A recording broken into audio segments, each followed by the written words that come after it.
মাতো মই মাতো দিবা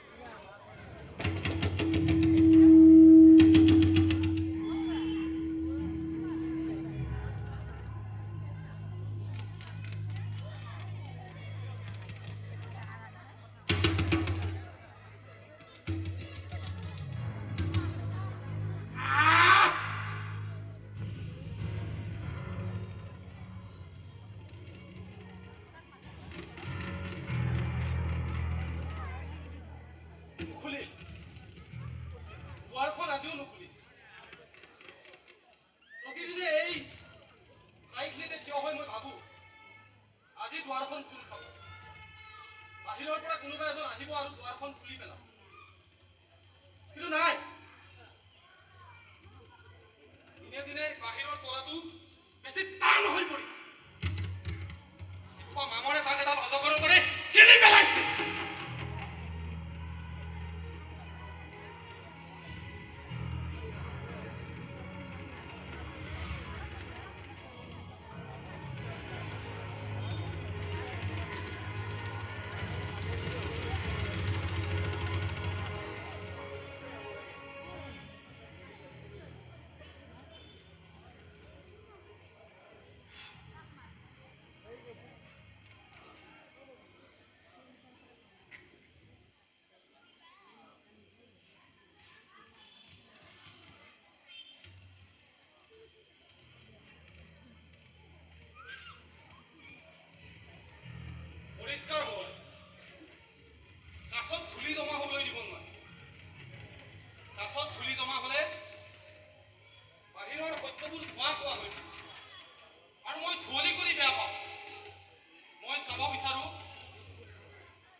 তহঁতৰ বাক স্বাধীনতা কাঢ়ি লৈ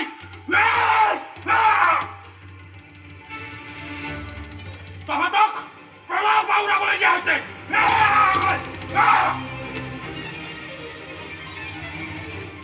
তহঁতৰ প্ৰাপ্যৰ পৰা বঞ্চিত কৰি তহঁতৰ হাতত তুলি দিয়া হৈছে ৰেচনৰ দেহ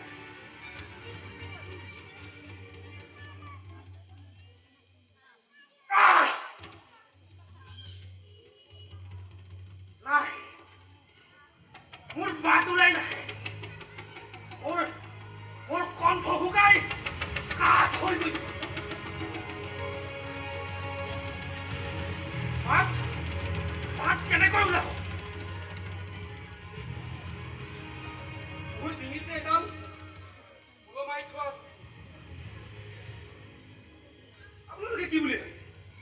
এটা এডাল পাই এটুকুৰা পোচাক না না না এই টুকুৰা অকল পোচাকেই নহয়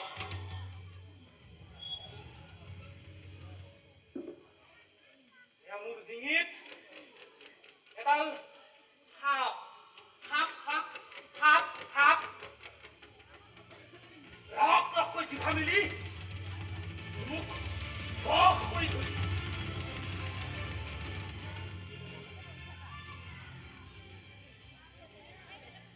এয়া মোৰ ডিঙিত এডাল শিকলি মোৰ পৰিয়ালৰ অন্নবস্ত্ৰ বাসস্থানৰ শিকলি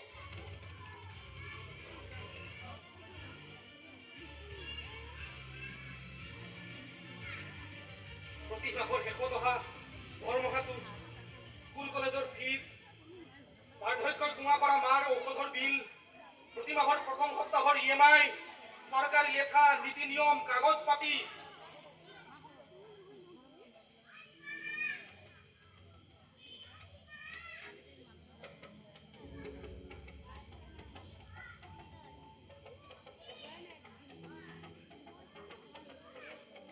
এই সকলোবোৰে মোক কেনেকৈ চেপি ধৰিছে যে মই বিৰোধৰ শব্দবোৰ গিলি থবলৈ বাধ্য হৈছো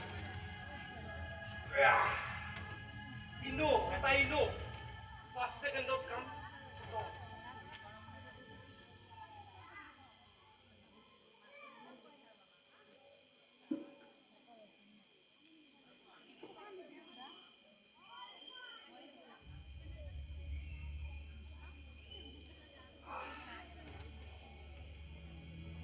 মই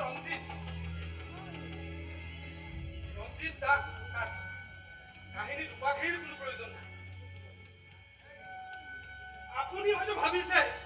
কোন এই ৰঞ্জিত কোনোবা এজন নায়ক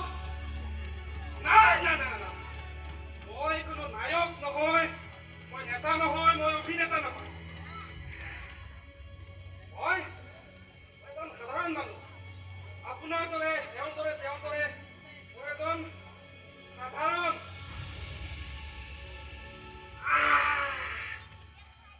সচেতন মানুহ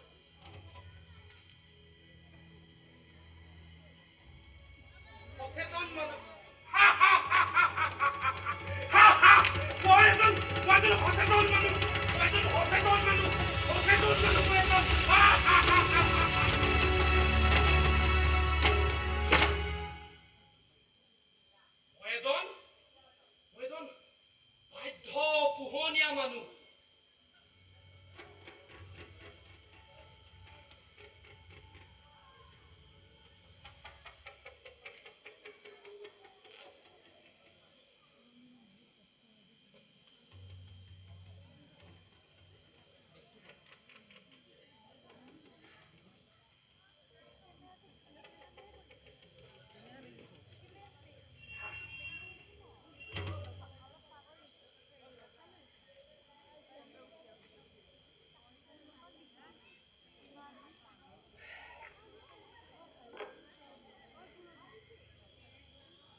জীৱন সংগী মোৰ জীৱন সংগিনী নীলাদ্ৰী তাই মোক প্ৰথম দেখিয়ে মোৰ প্ৰেমত পৰিছে প্ৰেমৰ প্ৰস্তাৱ আগধৰি ময়ে দিছিলোঁ কিন্তু মই জানিছিলোঁ তাই মোক ভাল পাইছিল পচন্দ কৰিছিল পচন্দ নকৰিব দীঘল চুলিৰ আটিল শৰীৰৰ ইউনিভাৰ্চিটিৰ সকলোৱে সমীহ কৰাকে ল'ৰাটোৰ প্ৰেমৰ প্ৰস্তাৱ তাই প্ৰত্যাখ্যান কৰিব না এনেকুৱা হ'বই নোৱাৰে কিন্তু তাই মোৰ ধাৰণা ভুল বুলি কৈছিল তাই কৈছিল তাই হেনো মোৰ চেহেৰা দেখি নহয় মোৰ নিৰ্ভীক গুণটোৰ বাবেহে মোক ভাল পাইছিল তাই কৈছিল তুমি বাকীবোৰৰ দৰে নহয় জানা ৰণ মই তোমাক চেহেৰা দেখি নহয় দেই তোমাৰ এই নিৰ্ভীক গুণটোৰ বাবেহে তোমাৰ তুমি কেতিয়াও সলনি নহবা দেই ৰণ আৰু আজি যেতিয়া মই দেখো ৰাজপথত ব্যৱস্থাই হত্যা কৰিছে আৰু যেতিয়া মই খবৰ কাগজত দেখি গৰজি উঠিব খোজো তেতিয়া তাই মোৰ হাতত চাহৰ কাপটো তুলি দি কয় আহা তুমি মনে মনে থাকাচোন ৰং বাহিৰৰ ব্যৱস্থা বৰ প্ৰতিকূল ব্যৱস্থা বৰ সিদ্ধান্ত যদি তোমাৰ কিবা এটা হয় আমাৰ ল'ৰা ছোৱালীহালৰ কি আমাৰ পৰিয়ালটোৰ কি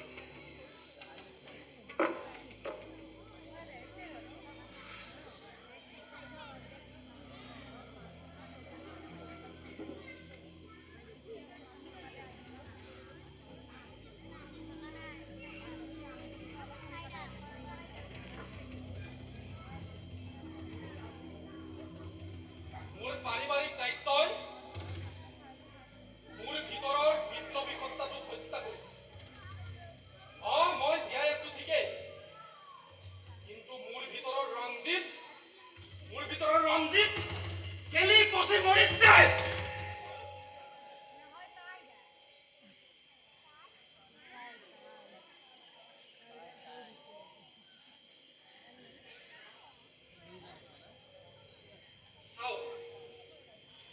খিৰিকীখন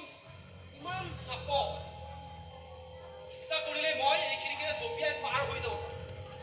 এই সমাজ এই পাৰিবাৰিক দায়িত্ব এই নীতি নিয়ম চাকৰি সকলোৰে পৰা বহু দূৰলৈ মই পলাই যাব পাৰো কোনো চাবি নালাগে তলা ভাঙিব নালাগে দুৱাৰ ভাঙিব নালাগে ইমান সহজ কিন্তু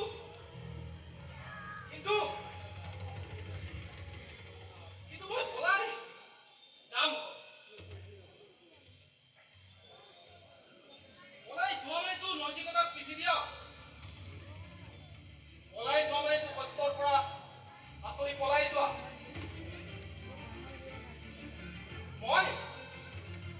মই বিপ্লৱ কৰিব জানিছিলো মই সংগ্ৰাম দেখিছিলো মই সংগ্ৰামৰ ইতিহাস পঢ়িছিলো আজি যদি মই পলাই যাওঁ মই নিজৰ ওচৰতে নিজৰ চকুতে মই এজন অপৰাধী হৈ মই আজি কাপোৰ ঘৰ দৰে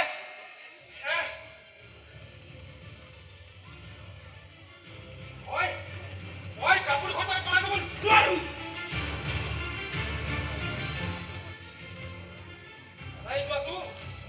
পলাই যোৱাটো মুক্তি নহয় পলাই যোৱাটো হ'ল পৰাজয়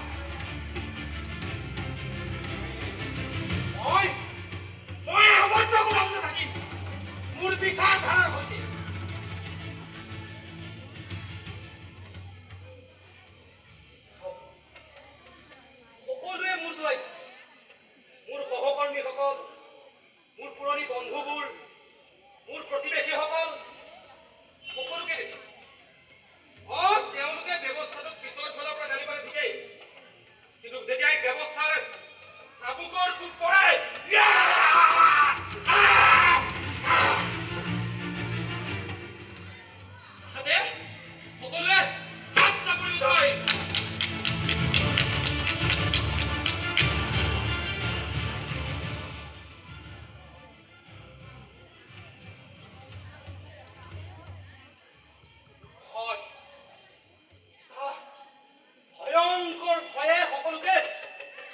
সুৰক্ষিত কৰি ৰাখিছে। আমি ভাবো আনে মাত মাতক, মোৰ পৰিয়ালটো বাচিব। আৰু এই চিন্তাধাৰাবোৰৰ বাবে এই বাহিৰৰ তলাবোৰ দিনক দিনে বেছি টান হৈ পৰিছে।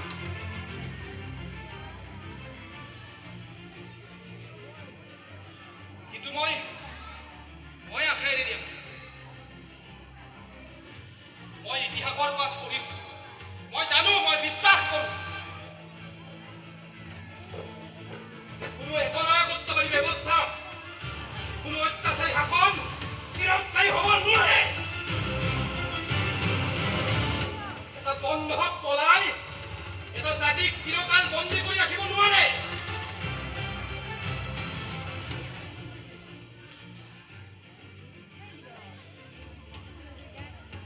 মই জানো এদিন কোনোবা এজন আহিব, তাৰ হাতত মোৰ দৰে পাৰিবাৰিক বাধ্যবাধকতা নাথাকিব,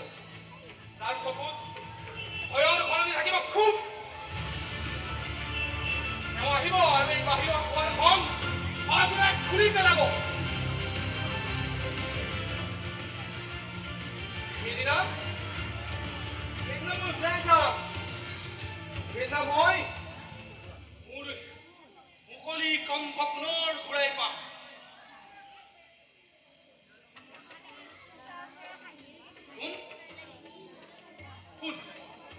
কোনোবা আহিছে,